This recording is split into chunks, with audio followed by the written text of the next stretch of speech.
convidar o nosso palestrante, que já está na sala, Eduardo Ibrahim, que é professor da Singularity University Brasil. Muito obrigado mais uma vez pelo teu tempo, pela tua disponibilidade, por contribuir com esse público, para falar sobre economia exponencial e os desafios da inteligência artificial.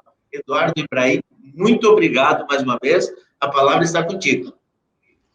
Obrigado você, Ademir. Prazer estar aqui com essa galera boa. Coloquei aqui o som para ir ouvindo, né, a conversa, para a gente ter aqui uma coisa bem direcionada, né, ao evento que você está fazendo, porque eu sei que seu público é muito do judiciário, mas eu vi que você conseguiu agora incluir mais gente, ter essa discussão de finanças, ter essa discussão de economia, porque eu acho que isso inevitavelmente permeia tudo. E fiquei muito feliz, fiz umas anotações aqui para poder fazer o link, para fazer uma conversa bem específica do que a gente está vendo aqui hoje e adaptar, né? Adaptar essa conversa, fazer uma conversa nova a cada vez aqui que eu faço. A minha intenção é essa. E é por isso que eu quero também começar falando um pouquinho, né, do que é a Singularity University Brasil, que hoje é uma instituição, né, reconhecida mundialmente, aí, talvez a maior instituição de inovação do mundo, que iniciou dentro lá da sede do campus da NASA, né, de pesquisa da NASA, no Vale do Silício, onde eu fiz alguns treinamentos e em 2019 a Singularity começou a se expandir para o resto do mundo e o Brasil se tornou o primeiro Country Partner através da HSM, que é uma empresa enorme também brasileira, talvez a maior de educação corporativa do Brasil. E eles procuraram alguns experts, né, para atuar, que já tinham algum vínculo com a Singularity, e eu me tornei um desses experts, né? Então, meu background é de tecnologia, e eu acabei caindo aí um pouco no mundo de finanças. Eu trabalhei em algumas áreas financeiras e fui ter essa discussão de economia. E dentro da Singularity tem um ramo de estudo que chama Exonomics, ou Economia Exponencial, que é o tema aí do que a gente está falando hoje, que une aí tecnologia e economia.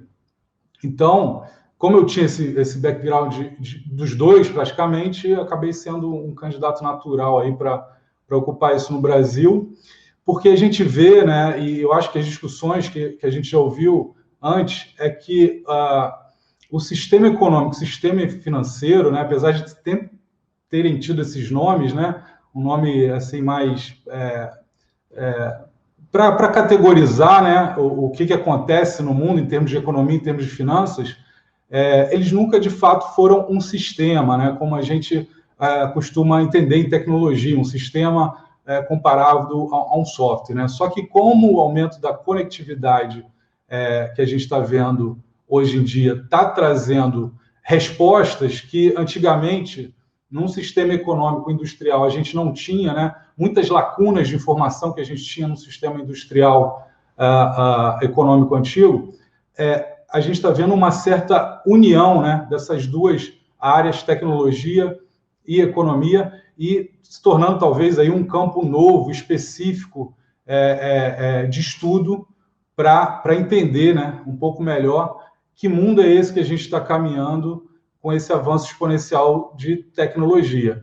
Então, basicamente, economia exponencial é isso, é olhar como o avanço exponencial da tecnologia impacta no estudo da nossa economia, né?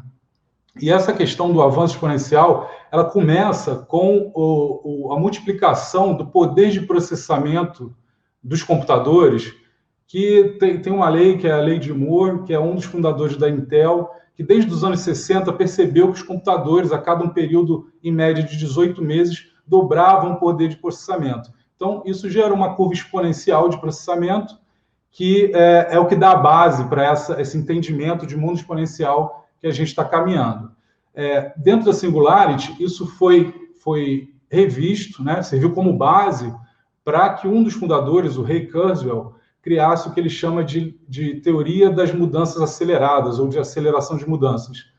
Que, aliás, o Luiz falou bem disso, né, que o mundo está mudando o tempo todo, e ele fundamentou essa teoria com essa questão da Lei de Moore, para dizer que, além da capacidade do processamento da máquina estar dobrando e se multiplicando exponencialmente, Quando você combina as tecnologias, quando as tecnologias convergem, IoT com inteligência artificial dentro da biotecnologia, quando você converge essas tecnologias, você também cria novas curvas de crescimento exponencial. Então, é mais ou menos isso que a gente está vendo em todas as organizações do planeta, né?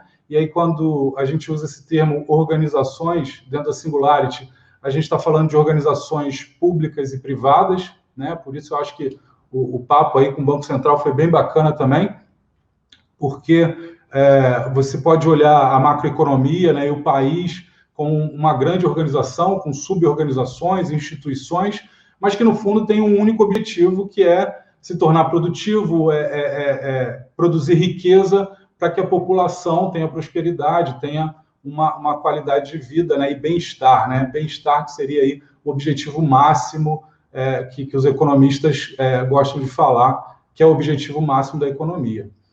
Então, eu fiz algumas anotações aqui para a gente ir falando sobre isso.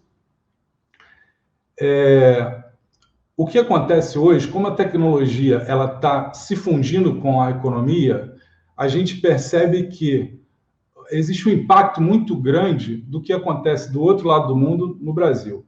Não só pela questão do que aconteceu aí com a globalização, né, que depois dos anos 90, o período aí que a gente pode considerar aí de início da revolução tecnológica, mas também porque hoje, quando uma inovação entra no mercado em qualquer lugar do planeta, ela chega muito rápido em todas as pontas.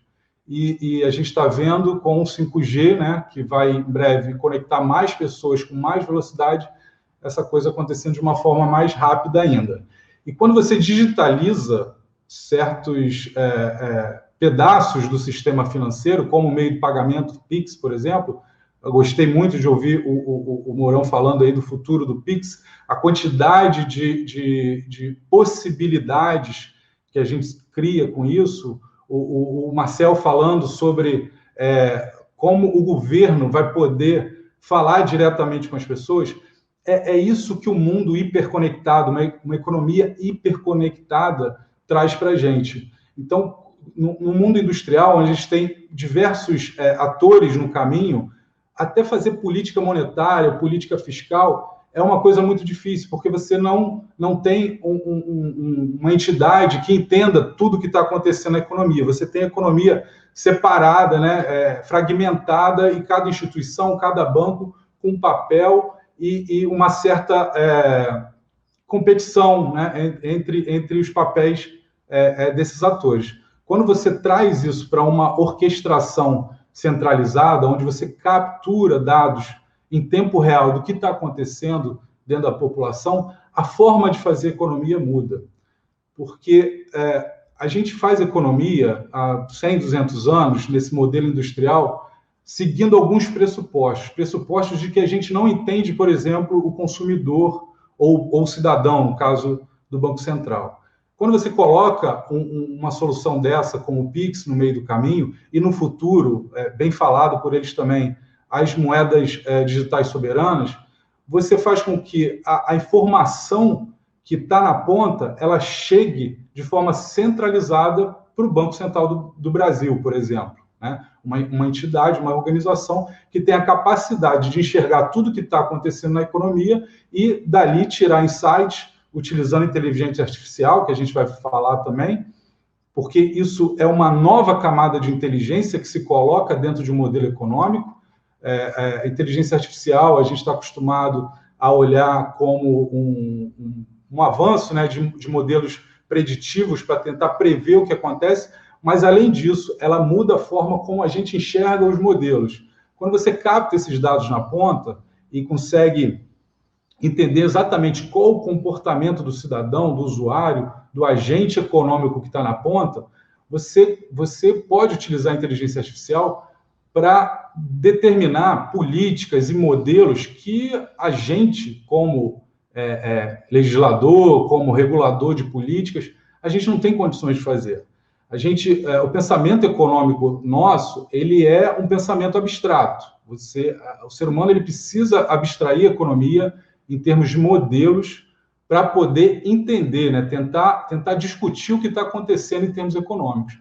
Só que com a inteligência artificial, a gente tem uma abordagem que a gente chama modelless. Não tem modelo. A inteligência artificial ajusta a economia ou, né, o sistema que ela estiver atuando de acordo com a necessidade, com nossos objetivos. Isso é uma quebra de paradigma muito grande, que vai de encontro, né, ou conflita, de certa forma, melhor dizendo, com o pensamento de modelo econômico industrial que a gente tem. Então, por isso que existe uma discussão enorme no mundo inteiro, que as empresas de tecnologia hoje em dia, elas entendem muito mais do agente econômico usuário, cidadão, do que os próprios governos, do que as próprias empresas que estão na ponta sendo incentivadas pelos governos no sistema de produção industrial. E essas empresas, a capacidade que elas têm de analisar o que está acontecendo na ponta, está sendo discutida hoje no Fórum Econômico Mundial, o pessoal está chamando isso de Great Reset, porque isso muda a forma como a gente faz economia. Então, é isso que a tecnologia traz para a gente.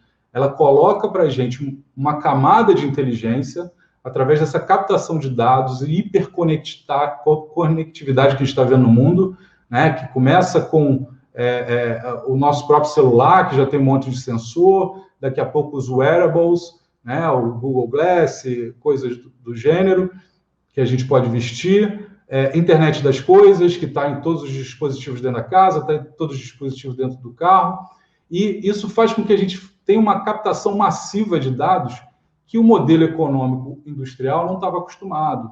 O modelo econômico industrial estava acostumado a seguir certos pressupostos, né, de competitividade, de incertezas entre os agentes, né, por não saber como esses agentes estavam se comportando.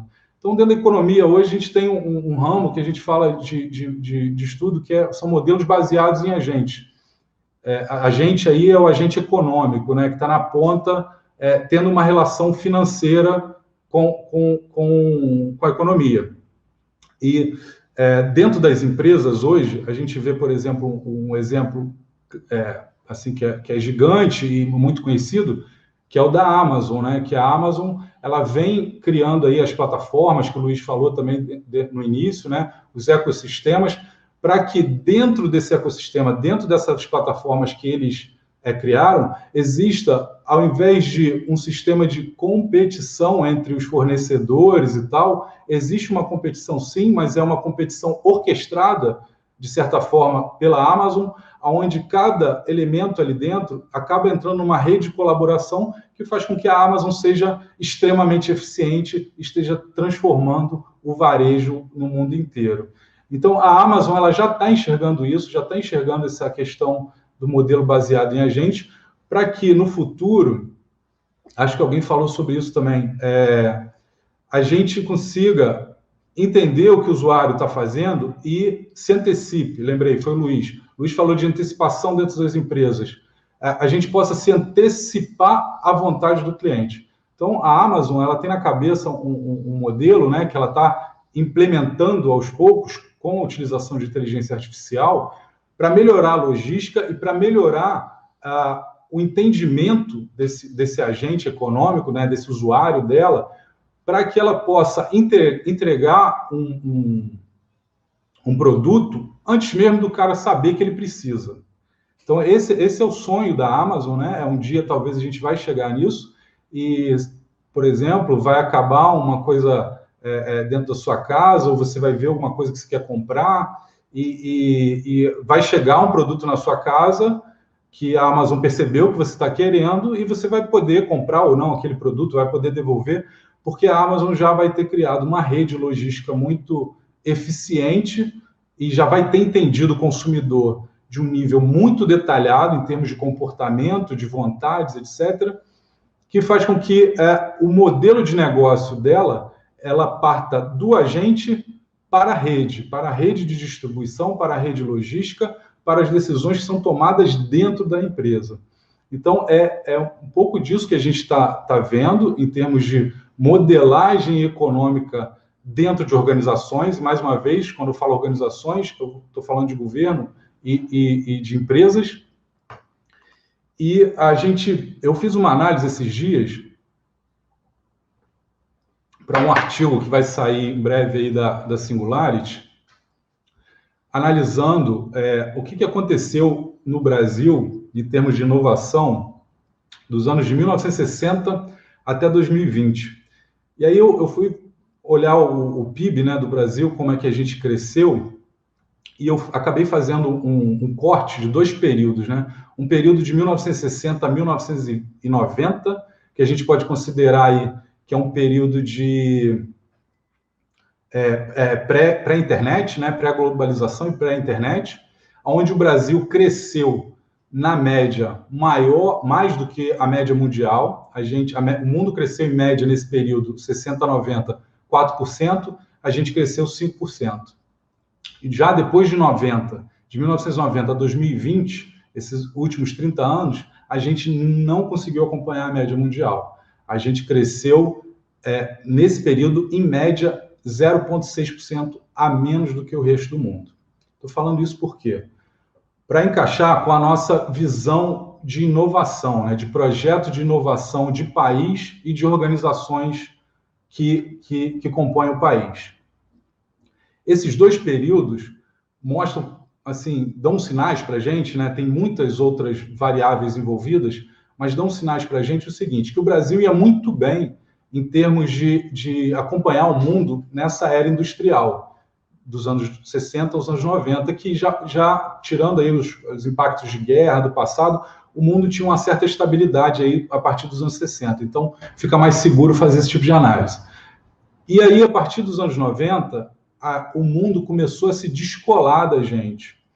Porque quando a gente deixa de crescer 1%, ou 0,5% ao ano, a gente está fazendo um efeito que, ano a ano, ele é acumulado, né? A gente chama o PIB, né, o Produto Interno Bruto, e, mais uma vez, quando eu falo Produto Interno Bruto, pode fazer uma analogia para dentro da sua empresa, que é o resultado da produção no final do ano da sua empresa também, da sua organização. Isso vale para empresas e vale para países. Então, quando você faz essa análise no final do ano, e você cresce menos do que a média mundial, para o ano seguinte, você deixa de acumular riqueza que seria somada para a criação de riqueza daquele ano. Então, quando você faz essa análise, você percebe que o PIB do país está se descolando do resto do mundo, tá? O mundo está produzindo mais e o Brasil continua produzindo basicamente a mesma coisa e se descolando por causa dessa diferença aí de 0,6% em média nos últimos 30 anos. Esse alerta é o seguinte, esse alerta é para dizer que a gente precisa realmente trazer essa discussão, que eu acho que está sendo feita de forma brilhante aqui hoje, de como levar essa mentalidade de inovação para dentro das empresas, para dentro de todas as organizações do país, para a gente voltar, para a gente fechar essa boca desse jacaré, né? Parece que o jacaré está crescendo a boca assim, e a gente precisa fechar isso para voltar a pelo menos crescer acompanhando o resto do mundo, porque senão, em termos de revolução tecnológica e de capacidade de inovação, a gente vai ficar cada vez mais distante. Vimos casos extremos esse ano acontecer, né? Como a saída da Ford, que também tem outras questões envolvidas. Esse não é o único problema, mas o alerta de que a gente precisa mudar o pensamento, né, das nossas instituições, das nossas organizações, ele está dado em diversas análises que a gente vai fazer. E aí, por isso que eu gostei dessa conversa que eu vi anteriormente, porque a gente está falando realmente em mudar a forma como a gente organiza as nossas empresas, as nossas instituições dentro do país. O país precisa, e as organizações precisam, desse banho de tecnologia, entender que a gente estava numa era industrial, que as coisas funcionavam bem para o Brasil, de algum jeito, e agora, a partir dos anos 90, a revolução tecnológica, a gente está ficando para trás, e a gente precisa reverter isso. Precisa reverter isso através dessas discussões que a gente está tendo aqui, através, talvez, desse banho de tecnologia, de mentalidade de tecnologia, de inovação que a gente precisa para acompanhar o mundo, para que esse efeito seja acumulado, como eu disse, acumulado para o bem. Acumulado em termos de riqueza, para que as empresas do Brasil sejam mais prósperas e a gente tenha uma economia mais saudável para trazer bem-estar para a população. Porque esse efeito de acúmulo de PIB e de diminuição de PIB anual, ele também tem um efeito exponencial. A gente tem uma tendência a achar que o efeito exponencial ele é só esse que a gente aprendeu lá com os processadores, de dobrar a cada período. O efeito exponencial, né, por definição, ele é o que tem expoente maior que zero. Então, se você cresce mais ou cresce menos do que em determinado período, essa distância que eu falei, ela tem um efeito exponencial. Ela não vai ser tão íngreme quanto você dobrar de período em período, como um dos processadores, mas ela vai ser exponencial no longo prazo e a gente vai ficar para trás, ou a gente vai recuperar, vai trazer uma curva aí de inclinação melhor para acompanhar o resto do mundo. Eu acho que é isso que a gente tem que estar conversando aqui. Eu acho que a questão dos conflitos que a gente percebe desse pensamento, desses modelos industriais, estão no nosso dia a dia, estão dentro do governo, estão dentro das empresas. A forma como a gente até mede nosso PIB hoje em dia, ela é uma forma que, às vezes, não captura o efeito da inovação e da disrupção que tem no mercado, tá? Porque a inovação ela tem um efeito, em termos de economia, que a gente diz que ela cria um efeito de deslocamento simultâneo e positivo da oferta e demanda, da curva de oferta e demanda. Então, um economista que está dentro de um governo ou dentro de uma empresa não consegue capturar esse movimento, né? Você está analisando oferta e demanda para incluir ali os valores, seja valor de juros, seja valor de preço, né, pricing de empresas, prevendo que as coisas vão não ter nenhuma disrupção, nenhum movimento abrupto, nenhum deslocamento. Só que a inovação, ela cria esse deslocamento. E quando cria esse deslocamento, a gente que está aqui olhando para as políticas públicas ou para as estratégias corporativas, não consegue acompanhar isso. E aí o mundo cresce, o mundo vem e a gente fica refém dessas inovações sem conseguir acompanhar. Então, esse aqui é assim, o estudo e o foco que a gente tenta dar em economia exponencial. Não é uma discussão restrita a quem é de economia, não é uma discussão restrita a quem é de tecnologia. Eu acho que é uma discussão que tem que ir para toda a sociedade, tem que ir para todas as empresas. Eu acho que esse debate que a gente vai ter daqui a pouco, acho que a Ana, da Deloitte, vai falar um pouco aí de liderança. O país precisa que as lideranças sejam tocadas por esse novo modelo de pensamento, porque é esse modelo de pensamento que vai garantir com que 2020 seja uma década próspera para o Brasil, assim como está sendo programada para ser próspera para o resto do mundo. Vale até lembrar aqui que saiu uma capa da The Economist, né? Maior revista de economia do mundo, que tinha um foguetinho na capa, né, dizendo, olha, 2020 vai ser, a década de 2020 vai ser a década de extremas inovações, e ela pode ficar conhecida como uma nova década louca, como os anos 20 do século passado, de 1920. Porque no século passado, a gente teve uma similaridade com o que está acontecendo agora, em termos de economia, que a gente estava saindo de uma crise humanitária, também criada por uma pandemia, que foi a gripe espanhola, e a gente estava num momento de proliferação da eletricidade. A eletricidade estava indo para o mundo inteiro e estava proporcionando que novos negócios surgissem, né, em vários pontos do mundo. E aí, a comparação do The Economist a gente está saindo da pandemia agora, né, dessa crise humanitária criada pelo Covid-19, e aí eu faço mais uma comparação, né, eu adiciono um pouco aí desse comentário para dizer o seguinte, e a nossa nova eletricidade é a inteligência artificial. A inteligência artificial ela vai entrar em todas as esferas dos negócios e da sociedade para fazer tudo diferente, tudo com essa camada de inteligência que a gente não tinha sem inteligência artificial. E assim como a eletricidade demorou 40 anos, 50 anos para se propagar no mundo. A inteligência artificial também já existe há 40, 50 anos e agora está ganhando momento de se espalhar no resto do mundo, né? E aí a gente não vai ver, provavelmente, empresas no futuro que não utilizem de alguma forma a inteligência artificial.